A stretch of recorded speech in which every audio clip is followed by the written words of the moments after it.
तो आज की वीडियो में हम बात करेंगे एक्सक्यूज के बारे में, बहाने के बारे में, जिसकी प्रॉब्लम हम सबको होती है। हम सबने कभी ना कभी अपनी लाइफ में बहाना बनाया होता है या कंटिन्यू बहाने बना ही रहे होते हैं। तो आज हम उस टॉपिक के ऊपर में बात करेंगे कि एक्चुअल में क्या रीजन है, इसके पीछे की साइकी को जानेंगे कि क्या साइकी है किस वजह से हम बहाने बनाते हैं और चाहकर भी उन बहानों को बनाना बंद नहीं कर पाते या ये आदत छोड़ नहीं पाते। तो सबसे पहली बात कि एक्सक्यूज क्या है, बहाना क्या है। किसी भी काम को बेवजह टालते जाना जबकि हम जानते हैं कि ये काम जरूरी है, दैट इज एक्सक्यूज, उसे ही हम बहाना कहते हैं। तो अब सवाल ये होता है कि हम बहाने बनाते क्यों हैं। वैसे तो इसके बहुत से रीजन हैं, बट मैं आज जिस रीजन की बात कर रहा हूँ वो सबसे जेन्युइन रीजन है, जिसका टॉपिक है कि लैक ऑफ पर्पज। हमारे जीवन में कोई उद्देश्य ही नहीं है, और है भी तो वो एकदम क्लियर नहीं है। अब जिसके जीवन में करने के लिए कुछ ढंग का है ही नहीं, जिसे पता ही नहीं है कि मुझे अपनी लाइफ को किस डायरेक्शन में लेके जाना है, तो वो क्या काम करेगा, वो बहाने ही बनाएगा। समझो आपके पास एक कार है और आपको कार चलानी है, बट आपको पता नहीं है कि आपको जाना कहाँ है, तो आप कहाँ कार लेके जाओगे? कहीं भी साइड में लगा दोगे, कहीं भी खड़ी कर दोगे, यहाँ वहाँ घूमोगे। जब लाइफ में एक डायरेक्शन होगी, जब आपके पास मंजिल का पता होगा कि मुझे कहाँ जाना है, तब तो आप गाड़ी घर से निकालोगे, सीधा मंजिल तक जाओगे। जब आपको मंजिल का पता ही नहीं है तो आप गाड़ी कहाँ लेकर जाओगे? तो सवाल ये है कि हम क्या करें। तो सबसे पहले अपने लाइफ में एक पर्पस को ढूंढो।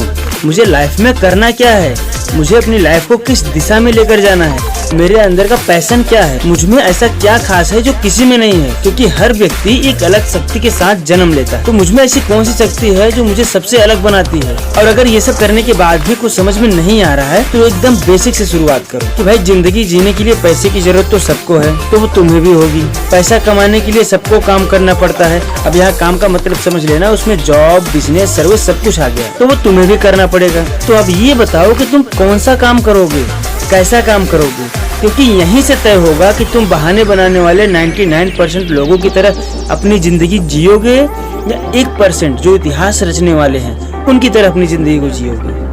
तो तुम अगर किसी और के लिए काम करोगे जिसके लिए तुम्हें सैलरी मिल रही है, तो तुम चाहकर भी ये आदत को खत्म नहीं कर सकते। लेकिन अगर तुम्हारा काम खुद के लिए है, तुम ये सोचते हो कि मैं काम कर रहा हूँ खुद को बेटर बनाने के लिए, मैं काम कर रहा हूँ खुद को अपडेट करने के लिए, जो काम मैं कर रहा हूँ उसको यदि सैलरी मिले ना मिले, लेकिन जो प्रॉफिट या लॉस होगा लाइफ में वो मेरा होगा, तो तुम चाहकर भी एक्सक्यूज नहीं दे पाओगे। क्योंकि अब तुम्हारे काम की जिम्मेदारी स्वयं तुम्हारे ऊपर है। तुम्हारा एक्सक्यूज सुनने वाला वहाँ दूसरा कोई नहीं होगा।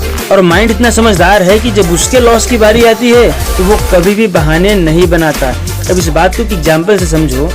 अगर किसी व्यक्ति को बोला जाए कि एक आदमी का एक्सीडेंट हो गया है और उसे ब्लड की सख्त जरूरत है, तो 99% चांस है कि वो बहाने ही बनाएगा। बट अगर वो एक्सीडेंट उसके बच्चे का हुआ हो तो वो सोचने में भी टाइम वेस्ट नहीं करेगा और डॉक्टर से कहेगा कि जितना ब्लड चाहिए सब मेरे बॉडी से निकाल लो, लेकिन मेरे बच्चे को बचा लो। यही सेम कंडीशन अपने लाइफ में भी है। बस जरूरत थी तो माइंड की साइकी को समझने की, जिसे आज तुमने समझ लिया।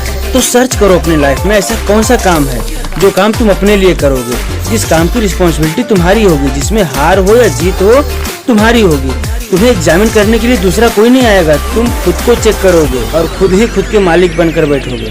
तो बहाने बनाने का तो कोई सवाल ही नहीं उठता। तो अगर इस तरीके से अपने लाइफ में जियोगे तो तुम्हारे लाइफ में एक्सक्यूज या बहाना जैसे किसी भी वर्ड का कोई काम नहीं है। तुम्हारी लाइफ की सारी प्रॉब्लम सॉल्व हो जाएंगी, तुम्हारी लाइफ एक अलग डायरेक्शन में जाएगी।